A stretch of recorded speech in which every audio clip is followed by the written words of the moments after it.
Good evening, all, and welcome to another video on All Hail the Ale. It's Saturday night, and it's a special edition of Saturday night because it's another alcohol-free night. Because I'm away on holiday, and this is not really the day that this video is up. Anyway, the beer in question is from Silver Rocket Brewing. The beer is this one.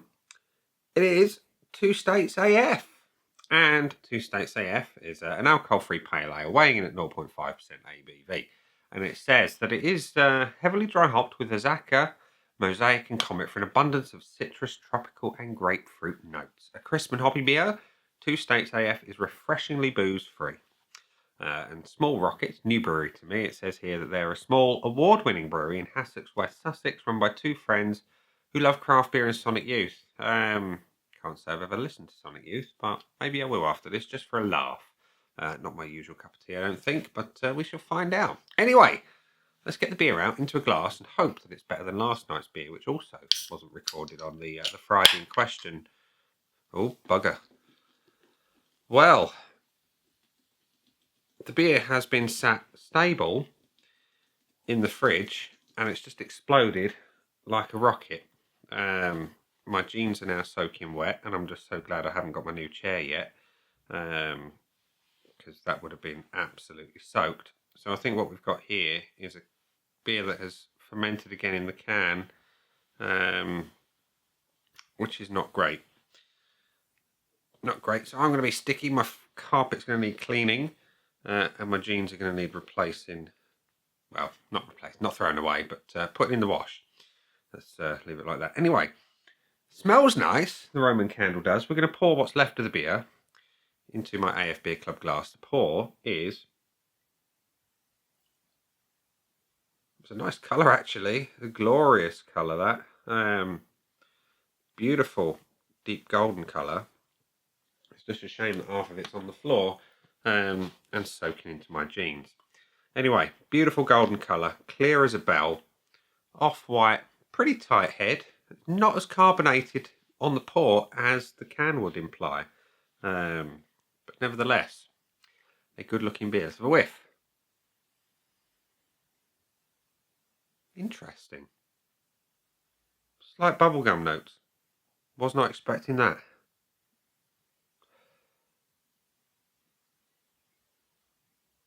Fruity bubblegum. Yeah, interesting. It said, remind me, citrus, tropical, and grapefruit. Wow, I'm not getting any of those. I'm getting kind of, like I say, bubblegum fruits. So like blue raspberry, that kind of thing. No real citrus, stone fruit, pineapple, none of that. No grapefruit. But yeah, it smells alright. It looks great. Let's see what it tastes like. Cheers.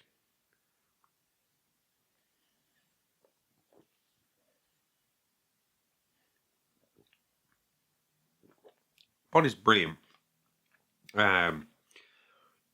Light to medium. Carbonation, ironically, based on the opening of the can, is spot on in the mouth. It's not heavy. It's kind of light. The flavour, oddly, has bubblegum and malt.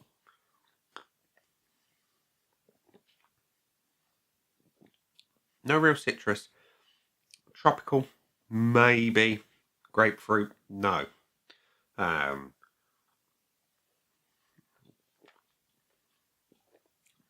It's a sweeter beer, but it's quite well balanced in terms of hops and malt. I can't get over just how carbonated it was on the open, but not anywhere near on the drinking. It's definitely got bubblegum flavours running through it, which I really did not expect. No dankness from Mosaic. But oh, there's something.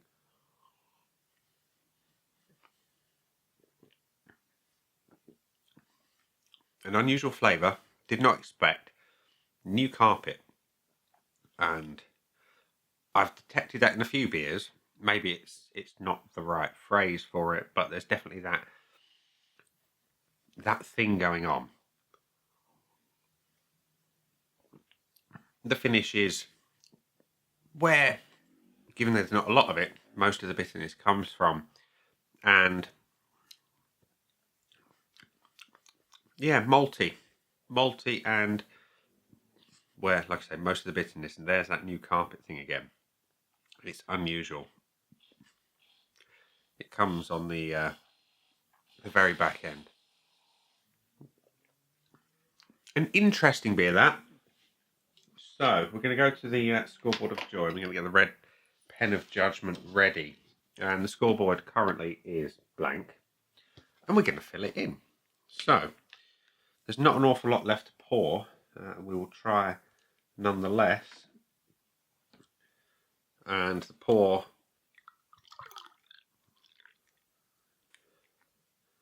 is thusly. There we go.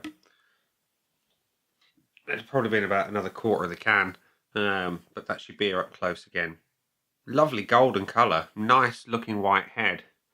Well, off-white head, should I say. It's relatively tight. It looks great, in fairness. More fingers and thumbs today. Visually, it looks great. In the can, in the bottle, in the glass. All these wet legs are doing weird things to me. In the glass, it looks great. I'm going to give it a point for the looks because I think it looks really great, but I'm going to put a caveat at the end. The aroma is unusual. It's not what I expected, certainly not based on the description on the can. I've got bubblegum, which doesn't really work for me in a beer. It's got that blue raspberry thing, that the blue and pink cola bottles you used to get, that kind of vibe. It's unusual. I'm not the biggest fan, but there are some malty notes that I liked. Yeah, I like the malts. I'm not a fan of the bubblegum. I'm going to go down the middle on that one and give it a 0.5. The body, again, is pretty reasonable. Like I say, light to medium, good carbonation in the mouth, but not from the open. I'm going to give it the 0.75. I just want a little more heft to it. It'd be brilliant. The flavour, again, much like the aroma, it's got weird notes. Bubblegum. It's not something I expect in beer. I like a little bit of the malt that comes through. I like a little bit of the balance that comes through. But overwhelmingly, that bubblegum really kind of rides roughshod over everything else. So I'm going to go down the middle again, give it the 0.5. And the finish is where most of the bitterness is, and I really appreciate that because that's where I like my bitterness in a pale ale. The hops are there, but they are kind of overshadowed slightly by the malts. That's not necessarily a bad thing. It's just what you prefer, malt or hop. Up to you. Everyone's different. I quite like it, and I'm going to give it the 0.75 again, which means we've got 1, 2, 3.5 out of 5 from me. So the caveat is that opening, that massively over-carbonated can. There was no clue. The can was not pressurised. It's been kept in a fridge, cold, its entire time it's been in my presence. What it was like in the delivery chain, I don't know. But that said, it's been cold in there for several weeks and just sat there doing nothing until I took it out to do this review. So bear that in mind if you're buying that, and just maybe open it over a sink and not over your legs like I did. So bonus points. It can't have the full bonus because it didn't get a full 5 out of 5. Value for money.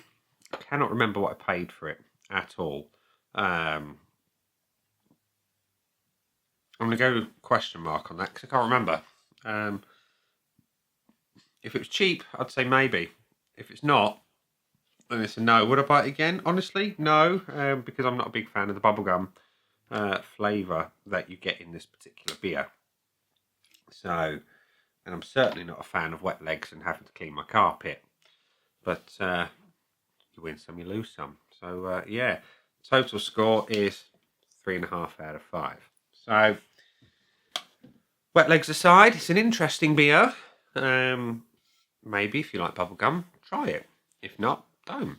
And we'll leave it there and say, that's been the beer. I've been me. Those down there are the buttons. You know exactly what to do with them by now. You've got your like, comment, dislike, and subscribe. Choose any combination of them as you wish. and I'll see you again soon for another one. Bye for now.